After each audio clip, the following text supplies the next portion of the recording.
श्री शिवाय नमस्तुभ्यम। हर हर महादेव। उत्तर प्रदेश अध्ययन public school sector 4 शताब्दी नगर मेरठ में गुरुजी पंडित प्रदीप मिश्रा जी के द्वारा श्री शिव महापुराण की कथा शुरू हो गई है। यह 7 दिवसीय शिव महापुराण की कथा है जो कि 15 दिसंबर से 21 दिसंबर तक आस्था चैनल यूट्यूब के माध्यम से आप सभी लोग 1 बजे से 4 बजे तक देख सकते हैं।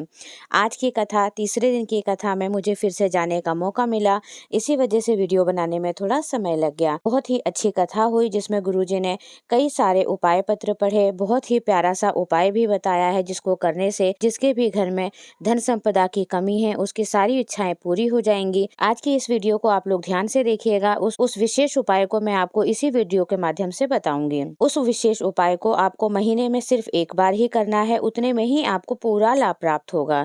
आज 17 दिसंबर तीसरे दिन की श्री शिव महापुराण कथा में गुरुजी ने 15 उपाय पत्र की जानकारी दी है। सभी की जानकारी आपको इस वीडियो के माध्यम से मिल जाएगी। तो आइए बढ़ते हैं आज की पहली विशेष जानकारी की ओर। समुद्र के अंदर रत्न मणि आदि बहुत सारा खजाना भरा हुआ है। गुरुजी ने कहा बस उसे निकालने वाला चाहिए। समुद्र को देखने से, किनारे पर घूमने से, नौका में घूमने से, नहाने से वहाँ खजाना प्राप्त नहीं होता है। उसके लिए आपको समुद्र में डुबकी लगानी ही होती है, उसके तल तक पहुँचना ही होता है। रत्न मोती मणि सब कुछ मिलेगा, परंतु उसके लिए आपको जल के अंदर जाना ही पड़ेगा। उसी तरह से शिव महापुराण की कथा कहती है, अगर आप कथा को केवल ऊपर ऊपर से सुन रहे हो, घूमते फिरते सुन रहे हो, तो आपको वह शंख, वह हीरा मोती नहीं मिल सकता है। उसी तरह से आपको शिव महापुराण के अंदर बैठकर उसे समझना होगा। कथा की पूरी जानकारी आपको लेनी ही होगी। दूसरी जानकारी की ओर गुरुजी ने बताया कि कहानी और कथा उसकी होती है जो संसार में नहीं होता, पर शिव महापुराण ना कथा है ना कहानी है। यह तो शंकर भगवान का रूप है। शंकर कंकर में समाये हैं, वह कहीं नहीं जाते हैं, वह अजर अमर हैं। आप जितने दिल से भगवान शंकर को पुकारेंगे वह जरूर आएंगे। जैसे समुद्र के किनारे कभी आबादी नहीं होती, उसी तरह शंकर भगवान पर जल चढ़ाने वाले की कभी बर्बादी नहीं होती। बढ़ते हैं आज की कथा की तीसरी जानकारी की ओर। श्री शिव महापुराण की कथा कहती है, हीरे को परखने वाले बहुत मिलेंगे, हीरे को जानने वाले बहुत मिलेंगे, पर पीड़ा को जानने वाला कोई नहीं मिलेगा। श्री शिव महापुराण की कथा कहती है, सुख के आंसू ठंडे होते हैं, पर दुख का आंसू गर्म होता है, क्योंकि उसमें पीड़ा होती है। इसलिए श्री शिव महापुराण की कथा कहती है, आप हीरे को समझो या ना समझो, पर पीड़ा को जरूर समझो। आपके नज़दीक में यदि कोई पीड़ा में है, उसकी मदद करो।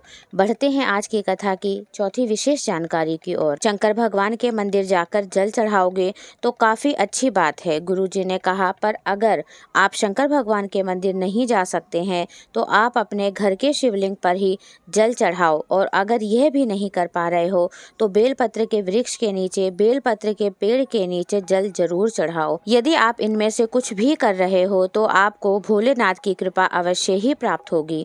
बढ़ते हैं कथा की पांचवी विशेष जानकारी की ओर। आज की कथा में गुरुजी ने बिल्कुल नए उपाय की जानकारी दी है। सोमवार का एक नियम बताया है और कहा है कि यह नियम आपको महीने में सिर्फ एक सोमवार को ही करना है। एक पूरे महीने भर के सोमवार में आप कभी भी करेंगे तो चलेगा। यदि आप पूरे महीने के सोमवार कर सकते हैं तो अवश्य करें, लेकिन यदि आप महीने में केवल एक सोमवार कर सकते हैं तो भी आपको उसका फल अवश्य ही मिलेगा। ऐसी कोई भी कामना नहीं है जिसको भोले बाबा पूरा ना करें। पहला नियम है कि आपको सुबह शिवलिंग पर हर सोमवार को मंदिर में जाकर शिवलिंग पर 1 लोटा जल अवश्य ही चढ़ाना है।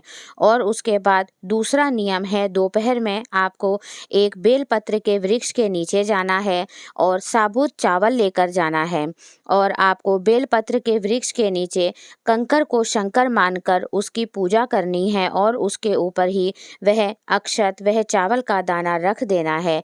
इसके बाद आपको 5, 7, 11, 21, 51, 108, 151 जितनी भी आपसे हो सके आपको बेलपत्र के वृक्ष के नीचे परिक्रमा करनी है। और परिक्रमा के समय केवल और केवल आपको श्री शिवाय नमस्तुभ्यम का मंत्र का जाप करना है। और उसके बाद जो तीसरा नियम है वह आपको बेलपत्र के वृक्ष के नीचे शाम को प्रदोष काल के समय फिर से जाना है और आपको वहां पर एक घी का दीपक लगाना है और फिर एक दीपक आपको भोलेनाथ के मंदिर में, हो सके तो मंदिर की चौखट पर आपको एक दीपक लगाना है। बेलपत्र के वृक्ष के नीचे आपको लंबी बाती का दीपक लगाना है और भोलेनाथ के मंदिर में आपको गोल बाती का दीपक लगाना है। यह आपको ध्यान रखना है। इस उपाय को करने से हमारे जीवन में उन्नति प्राप्त होगी, क्योंकि बेलपत्र के वृक्ष के नीचे अक्षत उन्नति के लिए अर्पित किया जाता है। गुरुजी ने बताया कि यह उपाय करने से आपके जीवन में सभी दुख तकलीफ कष्ट दूर हो जाएंगे, साथ ही आपको अपने जीवन में उन्नति भी देखने को मिलेगी। महीने में 4-5 सोमवार आते हैं, तो यदि आप हो सके तो सारे ही सोमवार करिए, किंतु अगर नहीं हो सकता है तो आप महीने में केवल एक सोमवार का नियम यह जरूर लीजिए। आप यदि ऐसा नियम बना लेते हैं तो आप देखेंगे 6 महीने तक ऐसा करने से आपको कोई भी कार्य में रुकावट नहीं आएगी, लक्ष्मी की प्राप्ति होगी। आपके व्यापार में जो रुकावटें हैं, जो परेशानियां हैं, वह दूर होंगी और आपके व्यापार में उन्नति होगी। हैं आज की कथा की छठी विशेष जानकारी की ओर। जसवीर कौर जी पत्र लेकर आई। मेरा बेटा हुआ, ऑपरेशन से हुआ, 4 महीने के बाद शांत हो गया। दूसरा बेटा हुआ, वो भी बड़े ऑपरेशन से हुआ और 2 घंटे के बाद ही शांत हो गया। तीसरा बेटा बड़े ऑपरेशन से ही हुआ और होने के तुरंत बाद ही शांत हो गया और डॉक्टर ने मना कर दिया कि आपके ऑपरेशन से ही बच्चे हुए थे और 3 बार ऑपरेशन हो चुका है, अब बच्चे होने का कोई चांस नहीं है। मैंने कथा सुनी और शिव मंदिर में साफ सफाई करती, बाबा पर 1 लोटा जल चढ़ाती, बाबा से प्रार्थना करी और बाबा की कृपा से मेरा गर्भ ठहर गया और मुझे पुत्र रत्न की प्राप्ति हुई। जब वह बच्चा हुआ था तब डॉक्टर ने बोला था कि इसकी तबीयत ठीक नहीं है और इसके भी बहुत कम चांस हैं बचने के, लेकिन मैंने बाबा का ध्यान किया, बाबा पर विश्वास किया और बाबा का नाम लेकर बच्चे की जब जांच कराई तो डॉक्टर ने कहा यह बच्चा बिल्कुल स्वस्थ है और अब घबराने की कोई बात नहीं है। उसी का आभार व्यक्त करने के लिए कथा पंडाल में आई हूँ। बढ़ते हैं आज की कथा की 7वीं विशेष जानकारी की ओर। गुरु जी की जो अगली कथा श्री शिव महापुराण की कथा है वह 24 दिसंबर से 30 दिसंबर तक रायपुर में होने वाली है, जिसका एड्रेस इस प्रकार है। पुराना धमतरी रोड, सेज बहार, रायपुर और यह कथा दोपहर 2 बजे से 5 बजे तक रहेगी, जिसके जजमान है कमल जी। पढ़ते हैं आज की कथा की 9वीं विशेष जानकारी की ओर। पूनम बंसल जी पत्र लेकर आई और आज की कथा की वह जजमान भी थी। उन्होंने बताया कि करवा चौथ के दिन उनके 2 बेटे जो जुड़वा हैं वह जल गए थे। एक बच्चा थोड़ा जला था लेकिन एक बच्चा बहुत ज्यादा ही जल गया था।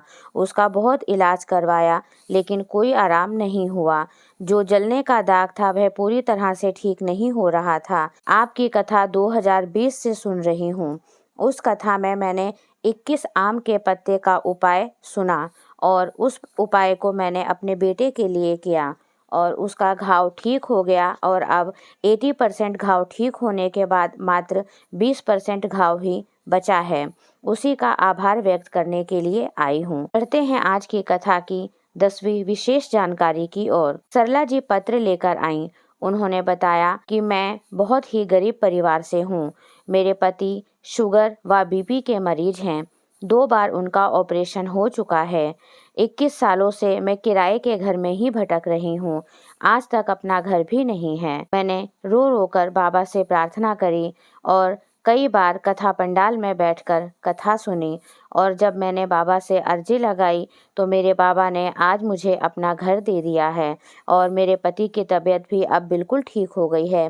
उसी का आभार व्यक्त करने के लिए आज मैं कथा पंडाल में आई हूँ। बढ़ते हैं आज की कथा की 11वीं विशेष जानकारी की ओर।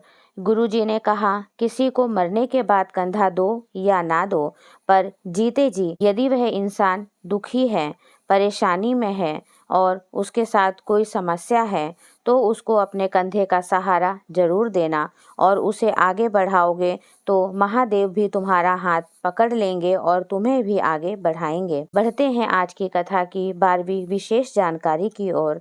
पूनम जी पत्र लेकर आई। मेरे बेटे के शरीर में सूजन आ गई। डॉक्टर ने कहा इसका थायराइड बढ़ गया है और हमने इसे थायराइड की दवाई खिलाई। जब उसे आराम नहीं मिला तो हम उसे दोबारा डॉक्टर के पास लेकर गए। फिर हम उसे बड़े डॉक्टर के पास हॉस्पिटल दिल्ली लेकर गए। वहाँ जब उसकी जांच हुई तो हमें पता चला कि उसके शरीर में जो सूजन है वह थायराइड की वजह से नहीं है, बल्कि उसकी दोनों किडनी खराब हो गई हैं। और हम घबरा गए कि क्या छोटे बच्चे की किडनी भी कभी खराब हो सकती है। फिर हमने बाबा से रो रो कर प्रार्थना करी और इलाज भी करवाते रहे। कथा पंडाल में पहुँचे। कथा पंडाल में पहुँचते ही हमारा बेटा सो गया और 3 घंटे तक सोता ही रहा।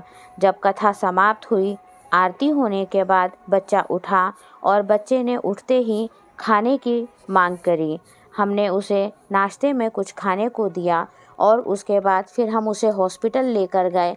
ना जाने कथा पंडाल में क्या चमत्कार हुआ। बच्चे की रिपोर्ट नॉर्मल आई और डॉक्टर ने कहा कि अब इसकी किडनी की कोई भी समस्या नहीं है, इसकी किडनी काम कर रही है और आपका बच्चा अब स्वस्थ हो जाएगा। हम उसी का आभार व्यक्त करने के लिए आज कथा पंडाल में आए हैं। बढ़ते हैं आज की कथा की 13वीं विशेष जानकारी की ओर। बरखा शर्मा जी पत्र लेकर आईं। मेरे बेटे को बुखार हुआ, उसे दवाई दिलाई पर उसे कोई आराम नहीं हुआ। जांच कराई तो डॉक्टर ने दिल्ली में भेज दिया और दिल्ली में जब उसकी सारी जांचें दोबारा हुई तो पता चला कि मेरे बेटे के शरीर में ब्लड कैंसर हो चुका है। तब मेरे किसी रिश्तेदार के यहाँ पर सीहोर का रुद्राक्ष था। उन्होंने मुझे घर पर आकर रुद्राक्ष दिया और मैंने अपने बेटे को रुद्राक्ष का जल पिलाना शुरू किया। पहले मैं मंदिर जाती, बाबा पे जल चढ़ाती और फिर मैं वह जल लेकर घर आती और फिर अपने बेटे को वह जल पिलाने लगी। श्री शिवाय नमस्तुभ्यम का जाप किया, अपने बेटे का इलाज भी कराती रही। अब जब दोबारा टेस्ट हुआ तब डॉक्टर ने बताया कि मेरे बेटे का कैंसर ठीक हो गया है और अब वह पूरी तरह से स्वस्थ है।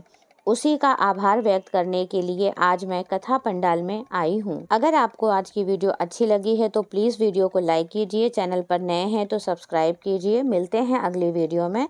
श्री शिवाय नमस्तुभ्यम। हर हर महादेव।